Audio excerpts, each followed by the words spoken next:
Why do I do this? I was listening to Hamilton, and he grew up in a really, really dark childhood with his dad and his mom. It was bad. And I grew up in a very similar situation to Hamilton. My dad put his hands on us. He would stab us with forks, and we got the belts and the frying pans and put down a hill and insulted and made fun of and demeaned, cheated on my mom's, put her through a wall. And then on Sunday morning, praise Jesus, watch me to pretend to be something that I'm not. And the moment he leaves church, back to what he really was, a Pharisee. And see, when you're young, you don't have a lot of options. You're stuck there because you're a minor. You're not strong enough to stand back against somebody that's physically stronger than you. And I always swore that one day that I would stand up for people that couldn't stand up for themselves. So 2 years ago, I made this channel to speak out against white Christian nationalism, because that's what this is. This is about the clan leader in the White House, that this country couldn't stomach a black man sitting in the White House instead of picking their cotton, so they lost their minds. Their Leave It to Beaver white kid with a white cop in a white ice cream shop being served by a white ice cream server, it scares them. They see that version of America, white America, going away. Seeing America what it should be, a melting pot of different colors and ethnicities, languages, cultures. They don't want that. They want white America.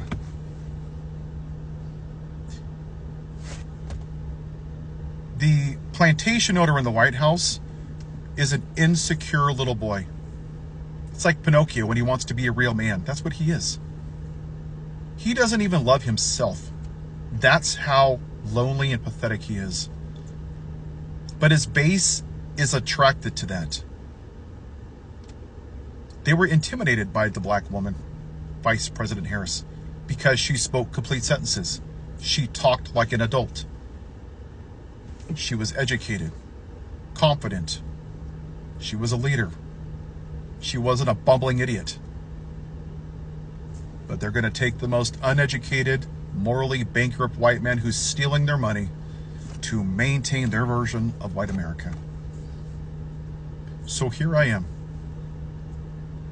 doing what I do for people that are scared to speak up or can't or afraid to. People that are like the clan leader in the White House, they live off of fear. Don't be afraid of them. That's how they get their power. He has no power. He can't fly. He doesn't have lasers. He can't move buildings with his hands. He can't jump 200 feet in the air. He can't turn invisible. Literally, his superpower is eating Big Macs and drinking Diet Cokes. That's not a superpower. It's not. It's Gravy Team 6. That's all he is. If we said we're not going to listen to you, he would have no power. The only power people that are like that have are what we give to them, which goes back to my childhood. The only power that my father had is that which we gave to him, which was through fear. And it took me a long time to realize that, which is why that guy in the White House doesn't scare me. But his base are just like him. What do you see?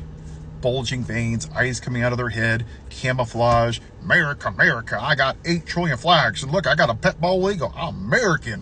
Yeehaw, America first. Freedom, freedom. Lots of places have freedoms. Lots of countries. But that's why I do this. And that's why I get angry. Because I see what happens to people, like what's about to happen to this bill when it passes. It's going to hurt a lot of people that are poor. And I see senators on both sides, Democrats and Republicans.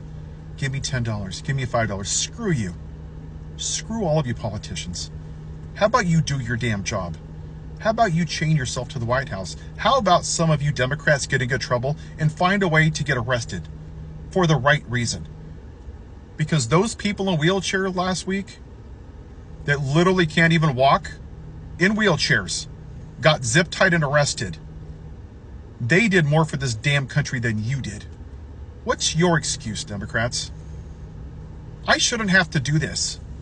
If you were doing your job that you're paid to do with my money and the people that watch this money or taxpayers' money, we wouldn't be in this situation. but you care about money and staying in power. You don't give a damn about the American people. But I do. I might just be one person, but you know what? I believe that one person could change the world. You take that first domino, then the next domino, then the next domino, then the next domino. You get a sand, one grade of sand on its own, it's not a whole lot. But you get enough, pretty soon you get a beach, and you get more, and you get an island. If we come together and we go on a general strike and we shut this sucker down and we say we're not going to pay taxes, we're not going to work. That's what being a leader is. It's telling people what they need to hear, not what they want to hear. Martin Luther King said that a true leader is not a searcher of consensus, it is a molder of consensus. So in this time, we're going to have to save ourselves. It's going to be people like me making a video in the Safeway parking lot on a Sunday, and so be it. But you know what? I do it because I care about you. I don't know your name. I don't know where you live. I don't know your living situation, but you know what? I give a damn about you. Somebody out there cares about you. You're not a stranger. You're just a neighbor that I haven't met.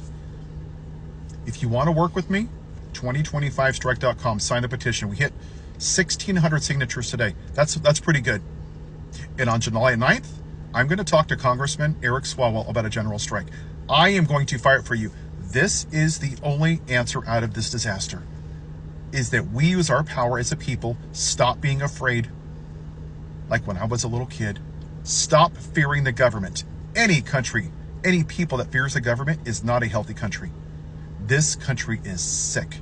And the one good thing that came out of Vice President Harris losing is that now we get to address two things: the social economic inequality through a general strike, and the white supremacy of the Make America White Again movement. I'm fighting for you. Somebody does care for you. I know it seems dark. Don't let them take your joy away. That's what they want. Don't give them that power. That's yours. Don't give them your joy. Have a good day.